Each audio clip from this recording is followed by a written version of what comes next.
Hello everybody, Nile Creek Fly Shop here, and again today we're going to tie a little intruder tube fly. I'm going to use some colors that we don't normally use, such as Hylander Green. So what I've done is I put a little bump here with chenille, and I'm now ready for a little slapping. I'm not going to make it too fancy, I'm not going to put no flags on, but I do want to show you some techniques with body weights. So I'm just going to put this on by the stem. And we'll cut that off. Notice Kelly green. Not normally a steelhead color, but then what do we know? We don't know too much. There, nice little bump at the back. There we are. This will allow me to lock that down real nicely. Then I'm going to put on some flat braids. Force that back, bring my thread up, lock her down, and then we should get a nice bump. There, a nice bump. Oh yes. You're going to be able to see these colors through the fly. I'm tying it sparse specifically so that we can see these colors through the fly when it's in the water. I think that's very important. Sometimes we tie so much material on our flies we forget it's not about us as much as it is about those fish seeing what we're doing. So, lock my flat braid in here. This is actually an accent flat braid that I'm using. It's orange. And my main color is going to be super cool. It's almost chartreuse. Bright yellow chartreusey. And I really like it. Like I said, I want the body of this fly to be visible in the water. So if it's got too much material, well, that sort of sucks. So once again, I'm going to bring my thread back up very gingerly. I don't care too much about that. There we are. There. I don't have a lot of material on this fly. Now this one I'm going to back wrap this way with that flat braid to lay. That's nice. There we are. I have a little bump there, but that's not that critical. If the fish sees that and decides not to bite because of a bump there, well, I have a problem. Because if he sees that, he's going to see that I got a plastic tube with some weight on it. Exactly. There. I use a lot of super glue on this. Now I'm going to wrap as I would typically from over my right side. There we are. I just want that accent in here. Nice. I'm going to finish the fly off with a little bit of jungle cock, natural jungle cock. So you can see now we've got the bump on the back.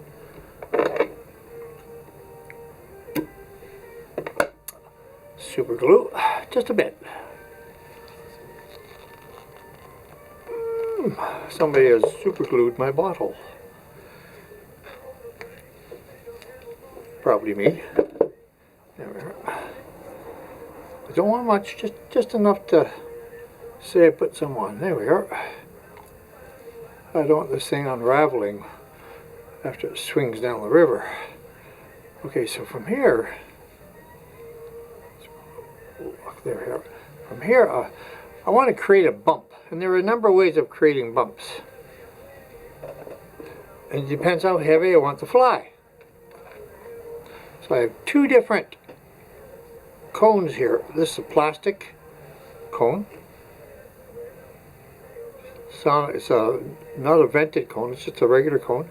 And here I have what we call a disc.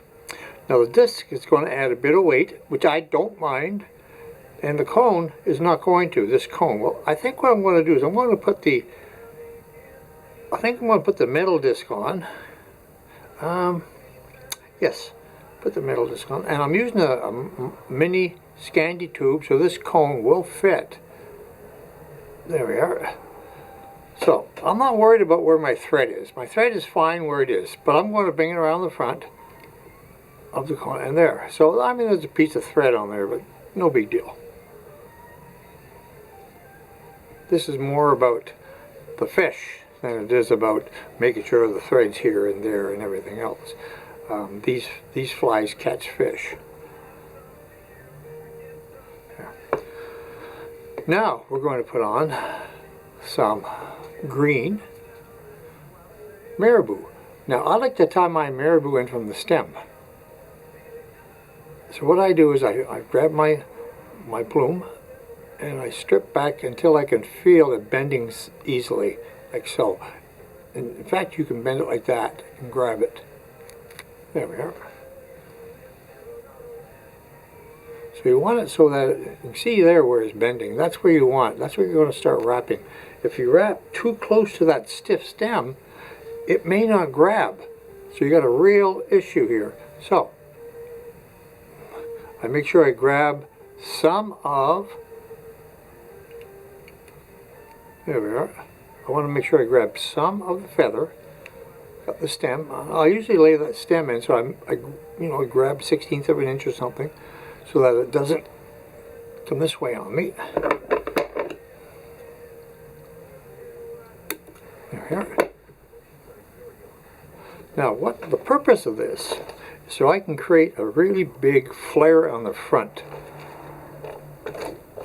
You can use a hackle plier. I don't normally do that. I usually just use my fingers. There. And you're always pulling your material back. Always, always, always pull your material back. The nice thing about the hackle plier is that you can actually grab the minor little tiny vein there. There we are.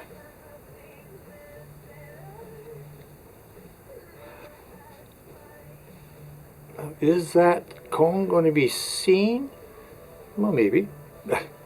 Maybe it will. I don't know.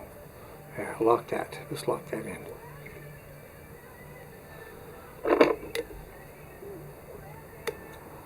So far, you fellas, all you people can see that a green is a theme. The green theme. Now, Hylander fly back east is really one of the popular flies. That's green Hylander. Cool stuff.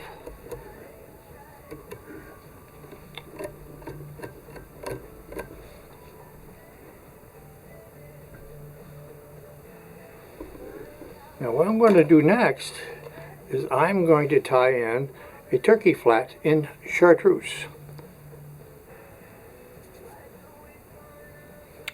Actually, before I do that, I need to put some flash on there. Flash is quite important.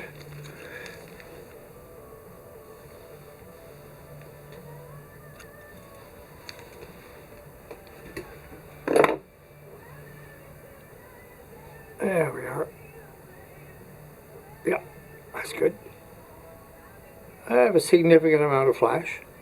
Grab that. There we are. And then I'll just rotate my vise. Bring this over.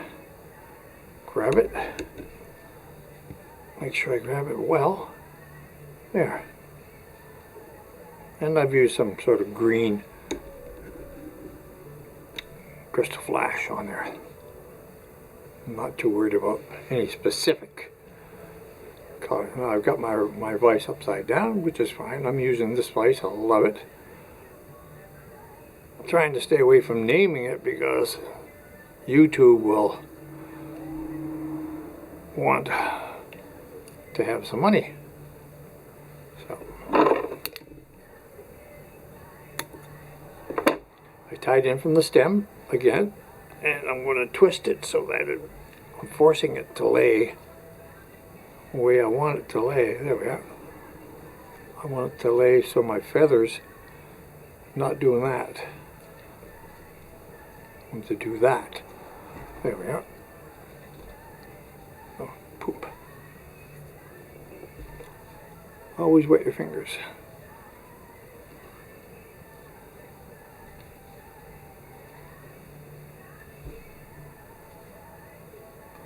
There we go.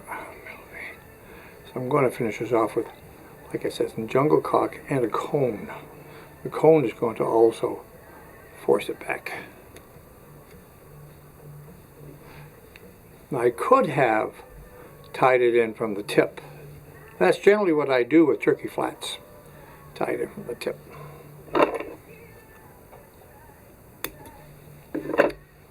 I'll bring this back, cover.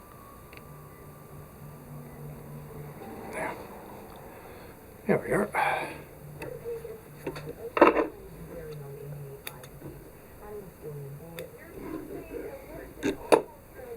So now you can really see where that body, the fly sparse, that body is exposed.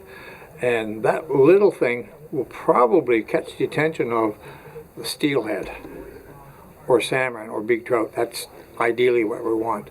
Yes, bull trout love this stuff. Brown trout love this stuff.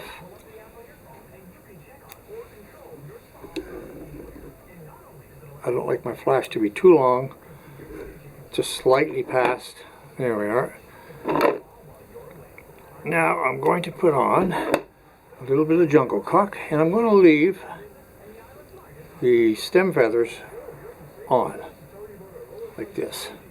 I like that because I'm using a very thin nano silk, and I like the way that it grabs when I leave those feathers on. If I take those feathers off, there's a tendency to get this eye to roll, and I don't want it rolling.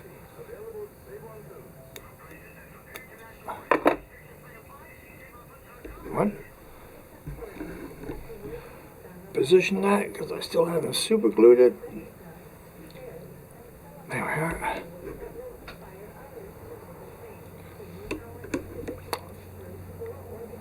And one on this side.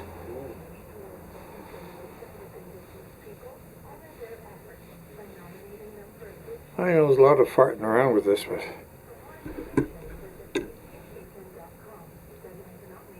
it's all good. Now what I like about this cone, or this tube, is that I can use a lot of different cones on it.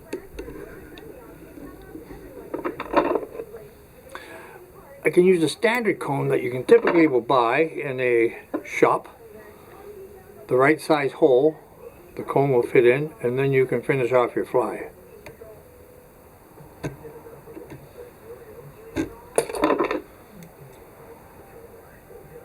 A little super glue, and I'll force that down. There we are. And I'm using a green, metallic green, tungsten cone head. There we are.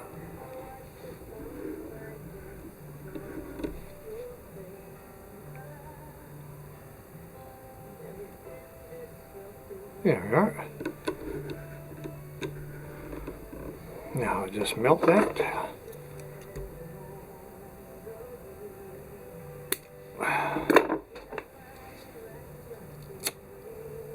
And there we are, folks. Nice little sparse two-fly. There we are. Nice. And in the water, this thing is absolutely deadly. Just deadly. That's ideally what you want. You want to have that confidence knowing that your flies are going to do what you ask of them. Perhaps give you a chance to catch the silver ghost, the steelhead. There you go, folks. Hope you enjoyed it. I know I sure have. Thank you.